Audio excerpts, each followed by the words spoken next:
ওটা আবার কি? গিয়ে দেখি তো।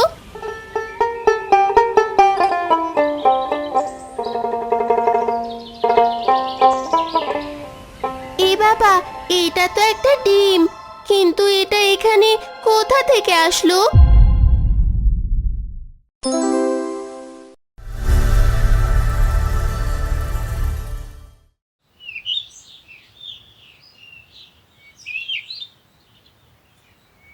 মা, খুব খিদে পেয়েছে, একটু খেতে দাও না। শুনলে তো, মেয়েটারও ভীষণ খিদে পেয়েছে, কিন্তু রান্না করার জন্য যে ঘরে চাল ডাল কিছুই নেই। তুমি আমার কুঠারটা এনে দাও, দেখি জঙ্গলে গিয়ে কিছু কাঠ কেটে বাজারে বিক্রি করে চাল ডাল আনা যায় কিনা।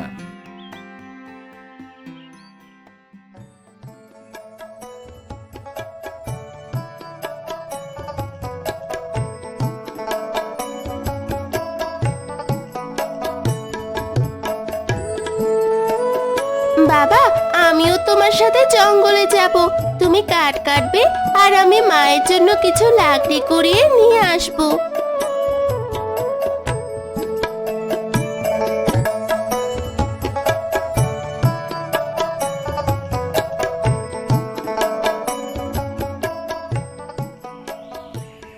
মা রিমি, আমি এখানেই কাঠ কাটছি, তুই লাকড়ি কুড়াতে কুড়াতে আবার জঙ্গলের গভীরে চলে যাস না, কেমন?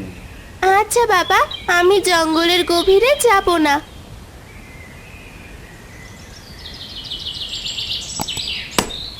এরপর রহিম সেখানে কাঠ কাটতে থাকে আর রিমিও মনের আনন্দে লাকড়িগুলো কুড়াতে থাকে। ওটা আবার কি? গিয়ে দেখি তো।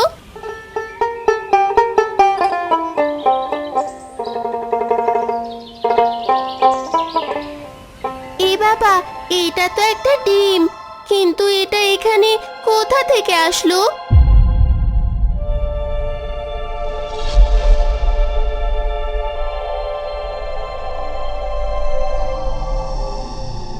বাবা দেখো, আমি কি পেয়েছি। দেখি তো কি পেয়েছিস। আরে, এ এটা তো একটা মুরগির ডিম, কিন্তু তুই এটা কোথায় পেয়েছিস? ওই দিকটার ঝোপের উপরে ডিমটা পেয়েছি। ও, এটা মনে হয় কোনো বন মুরগির ডিম। ভালোই হয়েছে ডিমটা পেয়েছিস, এটা দিয়ে তোর আজকের দুপুরবেলার খাবারটা সুন্দরভাবে হয়ে যাবে। না বাবা, এটা আমি খাবো না, এই ডিম থেকে আমি বাচ্চা ফোটাবো। ঠিক আছে মা, তোর যা ইচ্ছে হয় তুই তাই করিস। এখন লাকড়িগুলো নিয়ে চল তো, আমারও কাঠ কাটা হয়ে গেছে।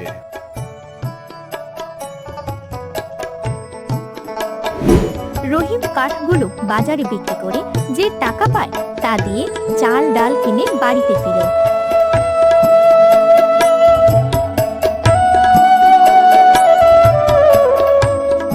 মা দেখো, আমি জঙ্গলে লাকড়ি কুড়াতে গিয়ে একটা মুরগির ডিম পেয়েছি। দে মা, ডিমটা আমার কাছে দে, আমি তোর ভাতের সাথে ডিমটা ভেজে দিব। না মা, আমি ডিম খাবো না, এটা থেকে আমি বাচ্চা ফোটাবো। ঠিক আছে মা, এখন ঘরে চল।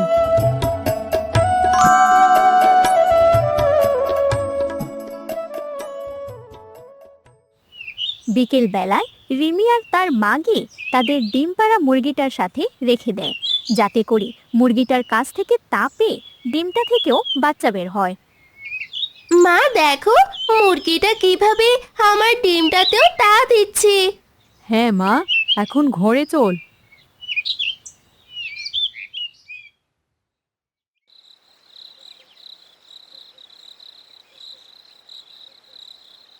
কিরে রিমি, জঙ্গলে পাওয়া ডিমটা আমাদের বাকি ডিমগুলোর সাথে বাচ্চা ফোটানোর জন্য দিয়েছিস? হুম? হ্যাঁ বাবা, দিয়েছি। অনেক রাত হলো, তোমাদের বাবা মেয়ের কথা শেষ হলে খাওয়া দাওয়া করে ঘুমাতে চলো।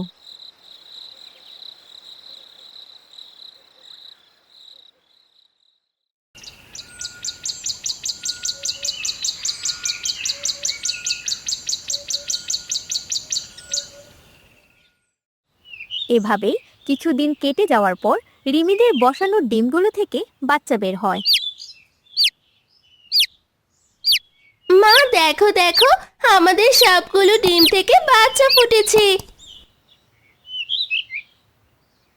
আর দেখো, আমার ডিমটা থেকে ফোটা বাচ্চাটা সবগুলো থেকে কেমন সুন্দর। হ্যাঁ মা, তোর ডিমটা থেকে ফোটা বাচ্চাটা সবগুলো চাইতে বেশি সুন্দর, তাই ওর একটা নাম দেওয়া দরকার। যেহেতু ও দেখতে খুব সুন্দর, তাই আজ থেকে ওর নাম মিষ্টি। এরপর থেকে রিমি সারা দিন মিষ্টিকে নিয়ে খেলা করতে থাকে। দেখতে দেখতে মিষ্টি সহ বাকি সবগুলো মুরগিও বেশ বড় হয়ে যায়।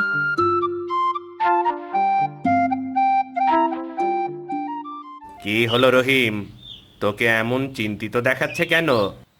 আর বলিস না, সোহেল ভাইয়ের কাছ থেকে টাকা ধার নিয়ে ধান করেছিলাম, কিন্তু পোকায় পুরো ধান ক্ষেত খেয়ে শেষ করে ফেলেছে রে।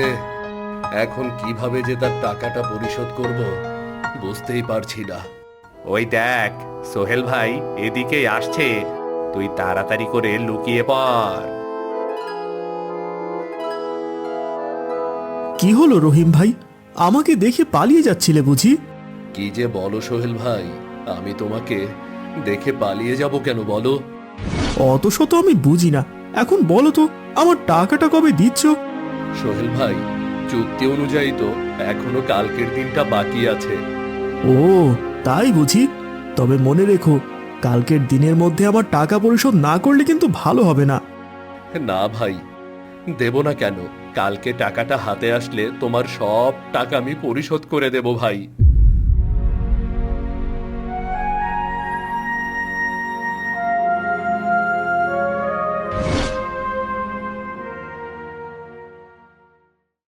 কই রে মিষ্টি, কোথায় গেলি? দেখ, তোর জন্য কতগুলো খাবার নিয়ে এসেছি।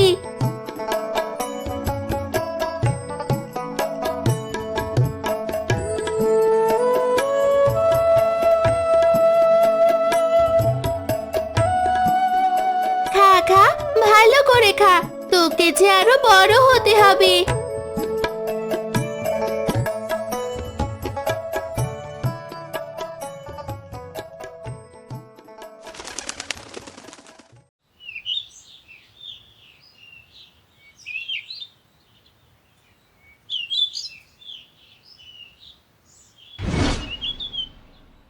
কি হলো, তোমাকে এমন চিন্তিত দেখাচ্ছে কেন?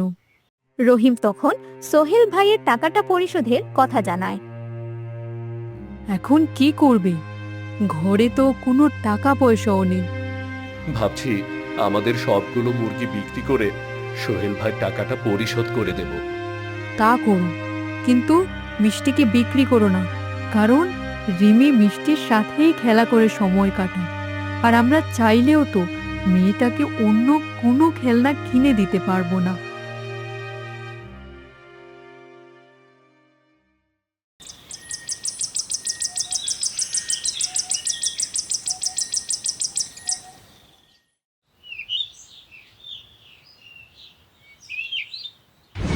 বাবা, মুরগিগুলো কোথায় নিয়ে যাচ্ছ? তোর সোহেল চাচা আমার কাছে কিছু টাকা পাবে, তাই মুরগিগুলো বিক্রি করে টাকাগুলো পরিশোধ করে দেব। তা না হলে সে আমাদের ক্ষতি করে বসতে পারে।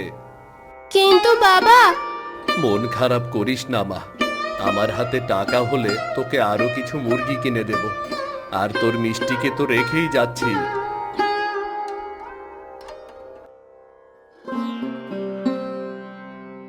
এরপর রহিম মুরগিগুলো বাজারে বিক্রি করে যে টাকা পায় তাতে সোহেলের ধার পরিশোধ করার মতো টাকা হয় না। মুরগিগুলো বিক্রি করেও তো সোহেল ভাইয়ের ধার পরিশোধ করার মতো টাকা হলো না। এখন কি যে করি, যা হবার হবে। এখন বরং এই টাকাটা নিয়ে অর্ধেকটা ধার পরিশোধ করে আসি।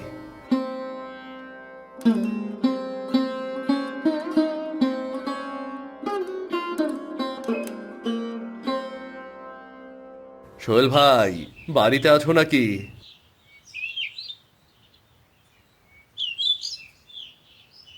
কি ব্যাপার রহিম ভাই, ডাকছো কেন? আমার টাকাটা নিয়ে এসেছো বুঝি? আসলে হয়েছে কি সোহেল ভাই, তুমি তো জানো আমার জমির সবগুলো ফসল নষ্ট হয়ে গেছে। তাই আর উপায় না পেয়ে বাড়ির সবগুলো মুরগি বিক্রি করে এই টাকাগুলো নিয়ে এসেছি।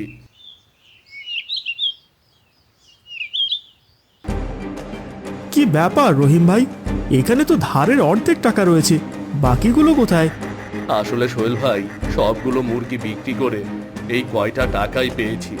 তুমি আমাকে আর কিছুদিন সময় দাও, আমি তোমার বাকি টাকাগুলো পরিশোধ করে দেব। অত শত বুঝি না বাপু, তুমি আজকের মধ্যে আমার সমস্ত টাকা পরিশোধ করে দেবে। দয়া করো সোহেল ভাই, আমাকে একটা সপ্তাহ সময় দাও, আমি তোমার সবগুলো টাকা পরিশোধ করে দেব।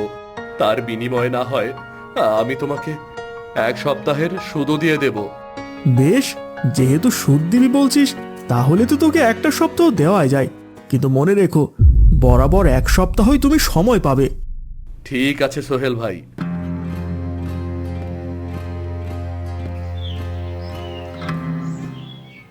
কি গো, তোমাকে এমন মনমরা দেখাচ্ছে কেন? মুরগিগুলো বিক্রি করেও কি সোহেল ভাইয়ের ধার পরিশোধ হয়নি? না গো, মুরগিগুলো বিক্রি করেও সোহেল ভাইয়ের ধার পরিশোধ হয়নি, শুধু অর্ধেকটা পরিশোধ হয়েছে। আচ্ছা, রিমি কোথায়? কোথায় আর যাবে, মিষ্টিকে নিয়ে হয়তো তার ঘরে খেলা করছে।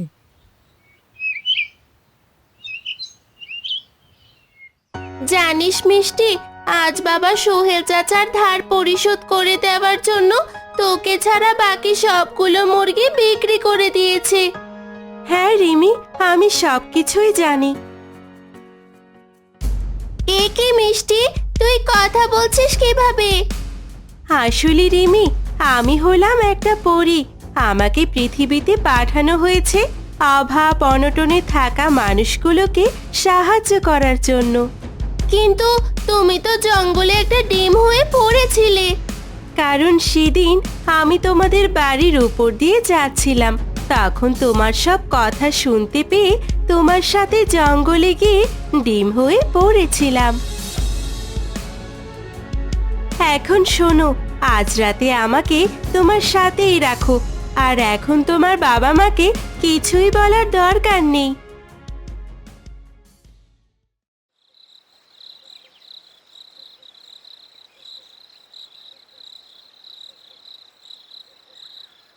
কিরে মা, তুই এখনো ঘুমাসনি? না বাবা, ঘুম আসছিল না। বলছিলাম কি, মিষ্টি ছাড়া তো এখন আমাদের আর কোনো মুরগি নেই, তাই এখন থেকে ওকে আমার ঘরেই রাখবো। ঠিক আছে মা, মিষ্টিকে তোর ঘরেই রাখ। এখন তাড়াতাড়ি গিয়ে ঘুমিয়ে পড়তো দেখি।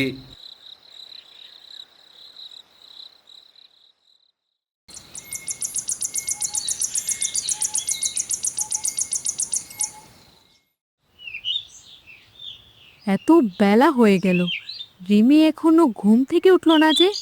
যাই তো, গিয়ে দেখি ওরা ঘুম থেকে উঠেছে কি না।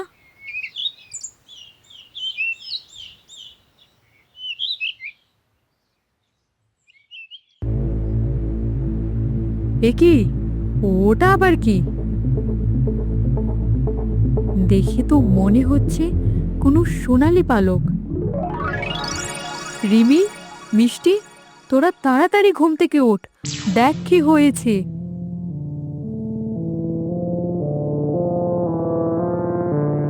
কি হলো রিমির মা, তুমি ওদেরকে এভাবে ডাকছো কেন? মিষ্টির পাশে একটা সোনালি পালক পড়ে আছে।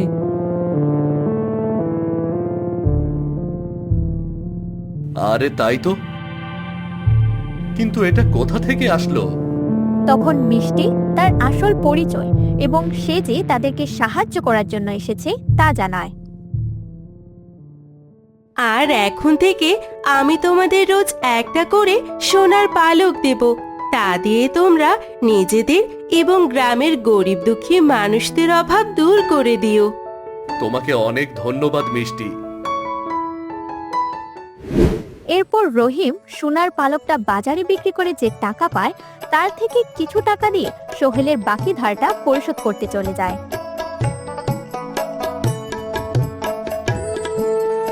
সোহেল ভাই, এই নাও তোমার বাকি টাকাটা, আর এখানে 1 সপ্তাহের সুদও রয়েছে। আরে রহিম ভাই, এক সপ্তাহের সময় নিয়ে একদিনের মধ্যেই টাকাটা পরিশোধ করে দিলে। হ্যাঁ ভাই, হাতে টাকা আসলে কেনই বা তোমার টাকাটা আটকে রাখবো আমি, তাই ভাবলাম তোমার টাকাটা দিয়েই দিই। তা ভালোই করেছো। এইভাবে যদি ধার পরিশোধ করতে পারো তাহলে আমার কাছে যখনই টাকা ধার চাইবে আমি তোমাকে তখনই টাকা ধার দেব। ঠিক আছে সোহেল ভাই, এখন তাহলে আসি আমি।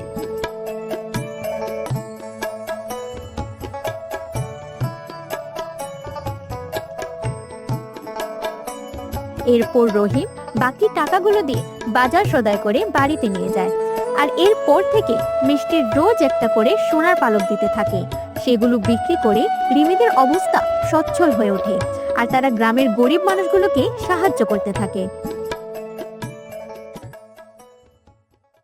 কিছুদিন আগেও আমাদের না খেয়ে দিন কাটাতে হতো, আর এখন দেখো আমাদের কোনো কিছুর অভাব নেই।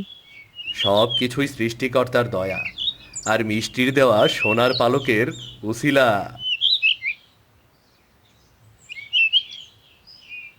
বাবা বাবা, মিষ্টির খাবারগুলো তো শেষ হয়ে গেছে, চলো না ওর খাবারগুলো কিনে নিয়ে আসি। ঠিক আছে মা, চল।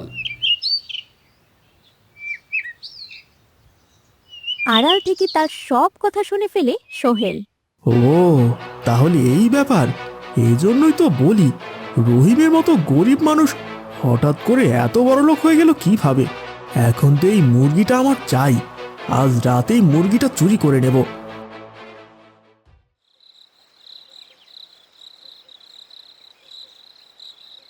মনে হয় সবাই ঘুমিয়ে পড়েছে, এক্ষুনি গিয়ে মুরগিটা চুরি করে নিয়ে আসতে হবে।